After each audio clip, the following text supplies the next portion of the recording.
Hello friends. आज हम एक बार फिर से हाजिर हैं नए टॉपिक के साथ और एक नए वीडियो के साथ। तो चलिए शुरू करते हैं। तो आज हम लोग विश्व का सबसे छोटा और सबसे उथला महासागर के बारे में बात करेंगे, जिसका नाम है आर्कटिक ओशन या आर्कटिक महासागर। यह पृथ्वी का 5वां महासागर है, जो 66.5 डिग्री उत्तरी अक्षांश से लेकर, ये मैप में 66.5 डिग्री उत्तरी अक्षांश है, यहाँ से लेकर उत्तरी ध्रुव तक स्थित है। इसे अक्सर हम लोग उत्तरी ध्रुवीय महासागर या पोलर ओशन भी कहते हैं। इसका क्षेत्रफल लगभग 14 मिलियन वर्ग किलोमीटर है। अगर इसकी औसत गहराई की बात की जाए तो इसकी औसत गहराई 1038 मीटर है। दोस्तों, आर्कटिक महासागर में जो सबसे गहरा स्थान है उसका नाम है फ्रेम बेसिन। इसकी अधिकतम गहराई 5450 मीटर है। यह महासागर उत्तरी अमेरिका, यूरोप और एशिया से घिरा हुआ है। यह अधिकांशतः सालों भर बर्फ से ढका रहता है, लेकिन गर्मियों में बर्फ का विस्तार जो है वो कम हो जाता है। ग्लोबल वार्मिंग के कारण बर्फ तेजी से पिघल रही है, जिसके कारण समुद्र के जल स्तर में वृद्धि हो रही है। इस महासागर में बहुत सारे जीव जंतु पाए जाते हैं, जैसे कि polar bear, walrus, seal, beluga whale, narwhal जैसे बहुत सारे जीव पाए जाते हैं।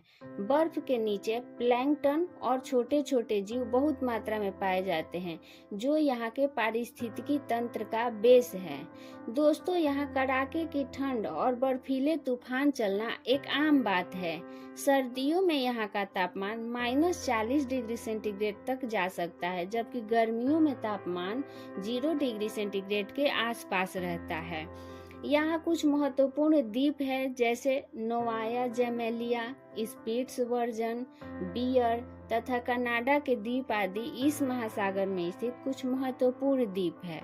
कुछ महत्वपूर्ण सीमांत सागर है, जैसे कि ब्यूफोर्ट सागर, पूर्वी साइबेरियन सागर, लिप्टेयो सागर और ये कारा सागर इत्यादि। आर्कटिक महासागर में विश्व का सबसे चौड़ा महाद्वीपीय मग्न तट स्थित है। फराओ कटक एवं स्पिट्सबर्जन कटक इस महासागर में स्थित कुछ प्रमुख कटक है। यहाँ तेल और प्राकृतिक गैस के विशाल भंडार पाए जाते हैं तथा इस महासागर में उत्तरी सागर मार्ग या नॉर्थर्न सी रूट और उत्तर पश्चिम मार्ग यानी नॉर्थ वेस्ट पैसेज जैसे नौवहन मार्ग मौजूद हैं, जो एशिया, यूरोप और उत्तरी अमेरिका को जोड़ते हैं।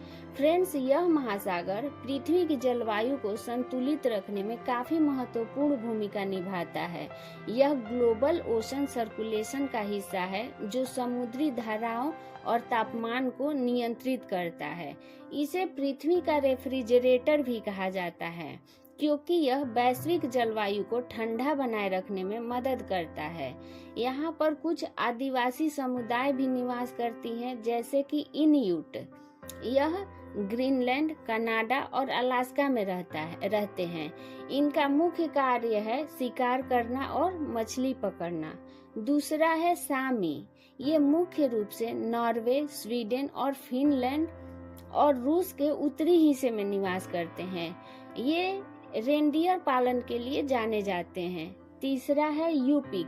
ये लोग अलास्का और साइबेरिया के कुछ हिस्से में रहते हैं। ये मछली पकड़ने, शिकार करने और पारंपरिक नृत्य के लिए जाने जाते हैं। चौथा है चुकची। ये समुदाय रूस के सबसे पूर्व में चुकची प्रायद्वीप पर रहते हैं। ये जो दिख रहा है मैप में, ये चुकची प्रायद्वीप है।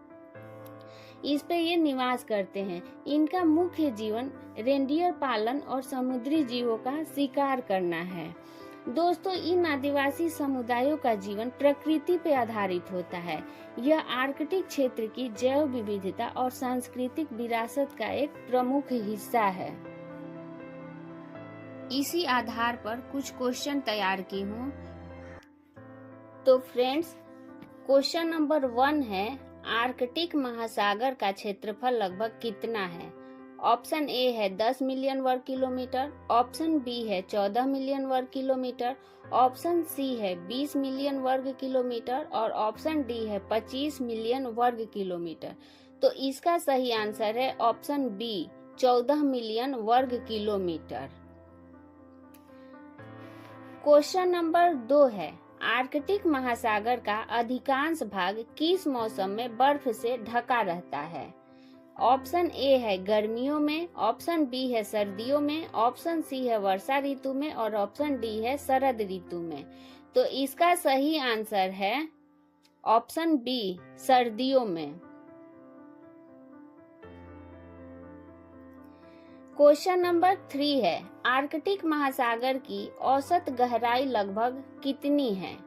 औसत गहराई लगभग कितनी है? Option A 500 metre, option B 1038 metre, option C 2500 metre और option D 3500 metre.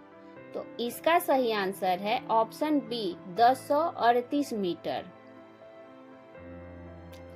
Question number 4 है, आर्कटिक महासागर में किस प्रकार के प्रमुख जीव पाए जाते हैं? ऑप्शन ए शार्क और डॉल्फिन, ऑप्शन बी ध्रुवीय भालू और सील, ऑप्शन सी व्हेल और कोरल और ऑप्शन डी टाइगर और हाथी। तो इसका सही आंसर है ऑप्शन बी ध्रुवीय भालू और सील। क्वेश्चन नंबर 5 है, आर्कटिक महासागर में बर्फ पिघलने का मुख्य कारण क्या है? ऑप्शन ए भूवैज्ञानिक परिवर्तन, option B global warming, option C ज्वारीय प्रभाव और ऑप्शन डी प्रदूषण। तो इसका सही आंसर है option B global warming. Question number 6 है, आर्कटिक महासागर में बर्फ की परत किस मौसम में अधिक मोटी होती है? ऑप्शन ए गर्मियों में, ऑप्शन बी सर्दियों में, ऑप्शन सी बसंत में और ऑप्शन डी वर्षा ऋतु में। तो इसका सही आंसर है ऑप्शन बी सर्दियों में। और आखिरी और अंतिम क्वेश्चन है, आर्कटिक महासागर किन महाद्वीपों से घिरा हुआ है?